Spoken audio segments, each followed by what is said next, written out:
Hey guys, hi, welcome back once again. My name is Vaishali, and having learned quite a few things from, through, and from within human interactions, and having pursued and completed my master's in business administration and in clinical psychology, I today wish to talk about validation, or rather, seeking validation. So, before we dive into the topic of seeking validation, first let us understand as to what validation is all about. What validation essentially means. So the root word for validation essentially means to make it strong, to make it healthy, to make it authentic. It's essentially the confirmation of something being healthy, of something being true, of something being authentic, of something being strong, healthy, and valid. Now, from the point of view of human connections as a social species who's also an individual at the same time, both from the perspective of social sciences or any sciences that kind of understand human interaction and human relationships, and from the view of psychology, or at least a larger chunk of psychology. Validation is essentially about acknowledging somebody else's reality, subjective reality.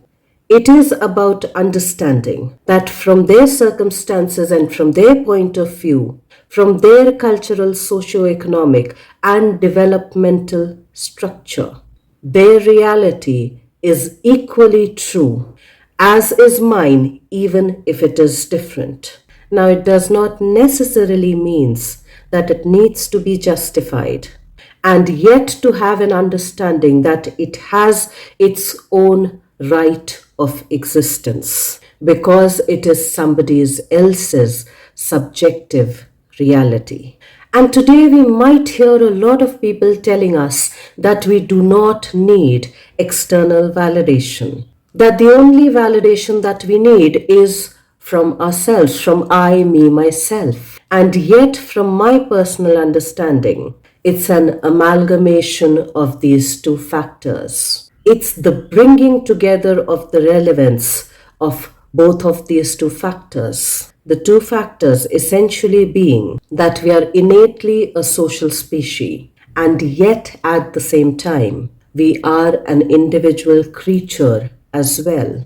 And it's about understanding that we need to bring these two factors into a harmonious equilibrium, into a harmonious rhythm. Because let's logically understand and accept it very clearly that our existence as an individual on this planet, on this day and date, has happened, has evolved, has only taken place because we decided to come together as a social species.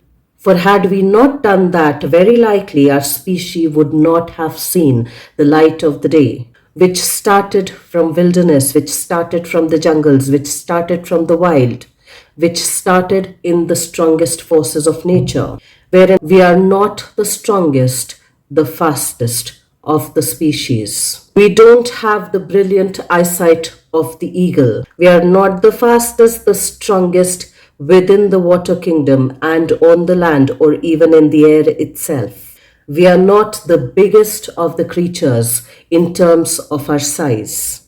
And yet we are the only species to have the most complex of the brain and the nervous system, which is what makes us a little more evolved, a little more unique from every other species in the animal planet. So, given all of those factors, had we not come together as a social species, had we not bonded as a group and a community, our species probably would have been extinct a long, long time back.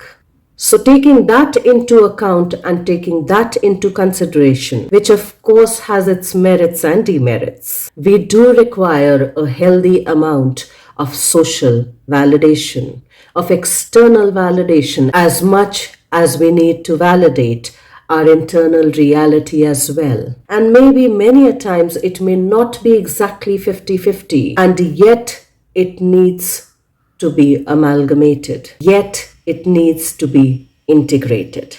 For let's understand this, that validation is all about acceptance and acknowledgement. Acknowledgement of our subjective reality, acknowledgement of the work that we've done, acknowledgement of the efforts that we have put in or not put in, acknowledgement of the decisions that we have taken or not taken, acknowledgement of the basic fact that as human beings, we all desire, we all long to be heard, to be seen, and to be understood. To be heard invariably translating into to be listened to be seen and not just be looked at, and to be understood so that our subjective reality finds a space and a place for existence within ourself and within our community and the people that we call our inner circle. And if I can give a realistic understanding of that, a realistic presentation of that, I'd personally even go on to say that having all of these certificates and many more such certificates are a proof of the fact by an external force from somebody outside of me telling me that I had put in the work, that I had dedicated enough time and energy into completing these courses to be able to receive a certification for that. Even acknowledgement like these are also a fact of somebody else acknowledging my presence, acknowledging my time, effort, and energy, and giving all of that due consideration, due acknowledgement to be able to value that and to be able to validate that.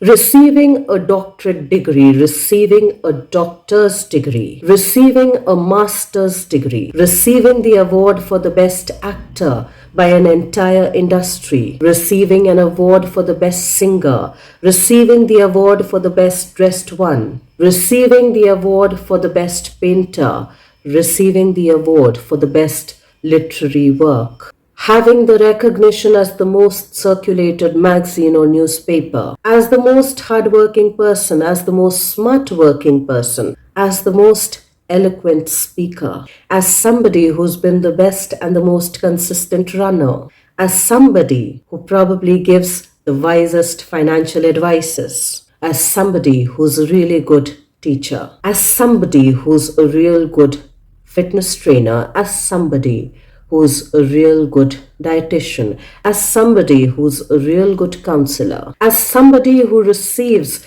the best critics award.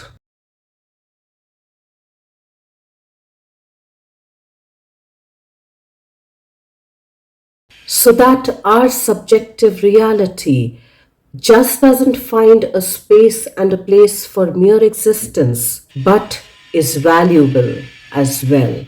Of making something strong, healthy, and authentic, both in subjective and in objective phase, both in terms of our subjective and our objective reality, without displacing one from the other, without making it all about I, me, myself, but harmonizing the distance and the difference between I, me, myself and the other people's acknowledgement as well. However, since most things in life are our subjective experience and run on a spectrum, it also needs to be understood, it also needs to be questioned if seeking validation has become an addiction. If seeking validation has become a constant force that is dragging us, knowingly or unknowingly, consciously or unconsciously. And if seeking validation has become a chronic requirement, if it has become an addiction, a compulsion, a chronic need, a chronic requirement, mostly from the external factors, it then definitely needs to be checked. It then definitely needs to be understood as to why validation has now turned into a chronic addiction, knowingly or unknowingly. And then be also able to understand that since as human beings, our basic requirement is of to be heard, of to be listened to, of to be seen, and of to be understood. Quite naturally, by ourselves and by others as well, we can choose our social circle, we can choose the inner circle, who's slightly better than us, at least in certain regards, and will be able to validate our experiences, our subjective reality in a compassionate and an honest way, in an authentic way. So let's not get into the hyper independent mode of only self validating, because that in itself is a trauma response, is a trauma reaction rather. Let's then choose carefully and wisely the circle that can authentically validate our experience for us with honesty, with authenticity, with compassion, while we do that for ourselves as well. Let's try and figure that out, and I will see you once again the next week. Till then, stay tuned in. And guys, if you do like the contextual content of these videos, please do like, share, and subscribe.